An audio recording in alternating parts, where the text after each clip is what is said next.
Let's talk Eurovision!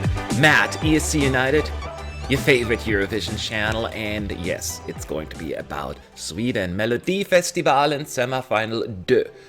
And I did a video last week, you can watch it up there somewhere, where I reviewed the songs from Semi 1, and just in case you haven't watched it, my top 2 that I picked ended up being the direct qualifiers. So I'm just saying, maybe I can do the same thing this time around. Anyway, this review is purely just based on the 1-minute snippet that have been provided to us.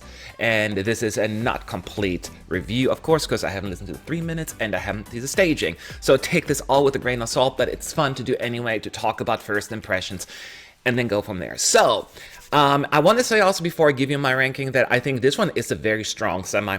Stronger than the first one, even though I love my top 2 from last week. Here are more songs that I feel as, yes, they could end up really high up in my ranking. And anyone in my top 4 in particular, I hope that they're going to go through and at least to the second chance round. But let's not waste any more time. Let's get right into it. Keep in mind, my personal opinion, it's not a prediction poll. So, by the way, you not only get to listen to me talk, you actually get to look at my cat sleep in the back. I didn't want to move her for the video, so good night, Princess. Her name is Princess. Anyway, so my 7th place, therefore last place in this semifinal is Mendes featuring Alvaro Estrella, Vamos, Amigos. And Mendes, to me, went a different route this time around. Was it 2 years ago or 3 years ago where he came back with like Every Day, which a lot more cheerful salsa vibe with Schlager sound to it. This one seems to be a lot more less catchy, less cheerful, and it goes down that reggae route vibe thing that I just can't get into. So this was definitely the only one I can say I didn't care for. The other songs I can have some appreciation for. This is the only one that didn't go anywhere with me. So unfortunately, I was rooting for Mendes because he seems like a really cool dude, but I just can't get into the song based on that 1-minute snippet, and I don't think that I'll be able to get into it on Saturday either. So that is my 7th place. Got that last place out of the way. From here on, it only goes up. I mean, that's how it goes. Anyway, 6th place. And this is getting a little bit more difficult because I find this song to have a good amount of redeeming qualities. And that is Johansen, Miraklernas Tid. And this was the song that it originally was supposed to be performed by Torsten Flink. Torsten was removed due to some criminal charges, if you will, which makes sense. And Eurovision legend Jan Johansen is replacing him, and I must say I like Jan's voice actually better, so that works out for me. The song actually has some really cool moments. I like a lot of the melody, and it's a good old-fashioned Melodifestivalen song that usually doesn't go too far at Melodifestivalen in this day and age, but I have an appreciation for that kind of music, and I'm glad we have it in the contest, and I expect this one to be eliminated early on. But even though it's my second to last, it's not a bad song.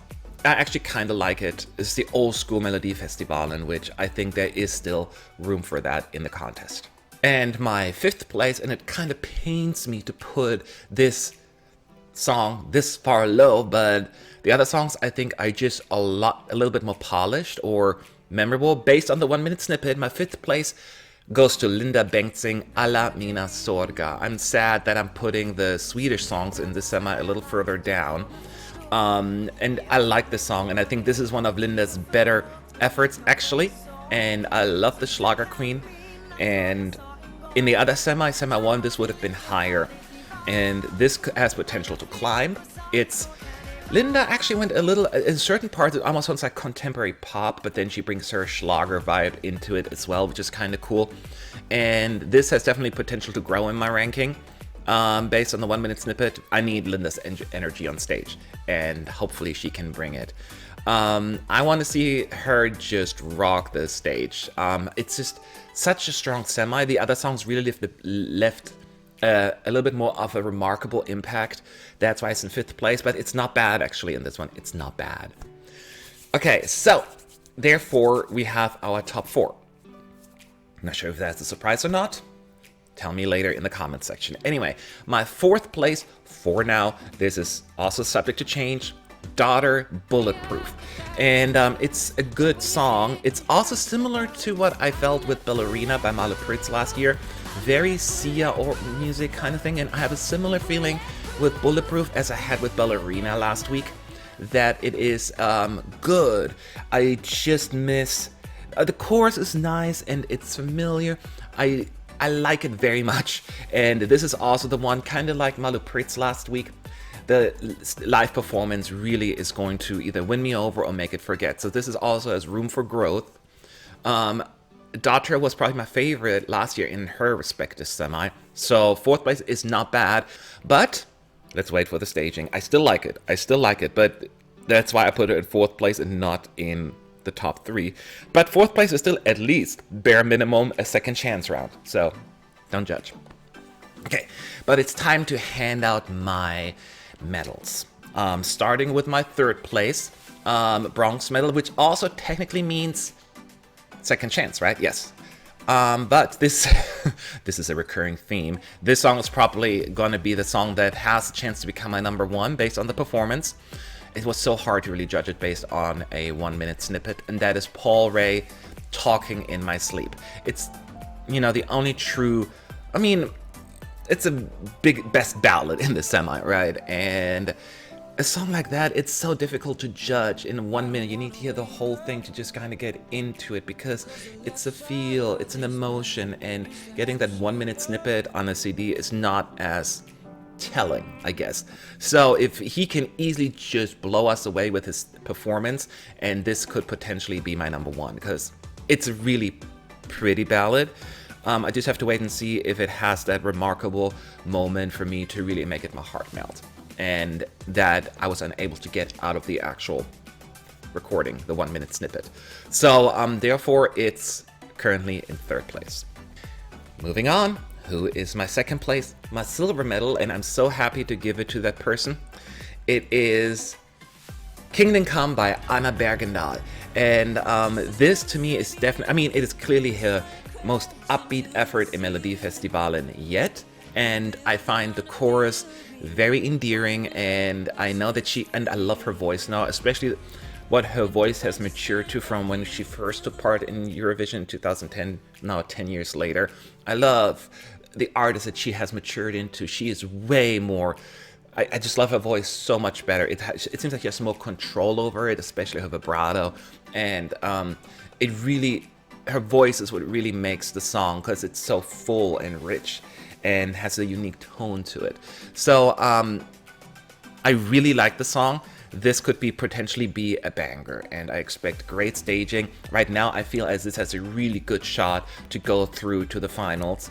And again, even though it is not my prediction, I really had a very, very good first impression of Anna's song. So, so that means, you know who my number 1 is? And I was surprised to see it there myself. It's Klara, Hammarström, Nobody. It is initially just such a, you would think the style was going to be like the standard Melodifestivalen friendly pop song that we've heard a gazillion times before. But as the song continued, I just getting more and more into it, and I love the chorus. I love how the Latin vibe that the song has yet bring the Swedish pop sound into it, which still works for me. And the chorus is just those big notes, and it is so darn catchy. And it was the first song I listened to, because it's first in the running, and it's the one that stood out to me the most, even after listening to all the other entries. It just had that moment that made me very happy, and it's just most memorable. And I didn't think out of all the songs in the running, this could be potentially the most difficult one to perform live, because there are some really big notes in there. But I love the risk that Klara is taking, and I hope she can pull it off. But based on the 1-minute snippet, that was my biggest pleasant surprise. So there you have it. So if it were up to me, based on the 1-minute snippet, Klara and Anna go through directly, with Paul and Daughter go into second chance round. Let's wait and see if that's going to really pan out. I don't think so, but I could see those top 4 actually being the top 4, just in a different order. But maybe I'm wrong. Maybe we're gonna have a surprise entry there. Linda Bengtzing still has all the Mendes. Who knows? Who knows? What are your thoughts? Who should be at the top? Who should be at the bottom? Did I get it right according to your subjective taste, or did I get it wrong? Leave your thoughts below in the comment section. I would love to hear from you. Thank you for watching the video. Make sure to subscribe. More videos to come. Have a good day. Have a good night. Have a good whatever.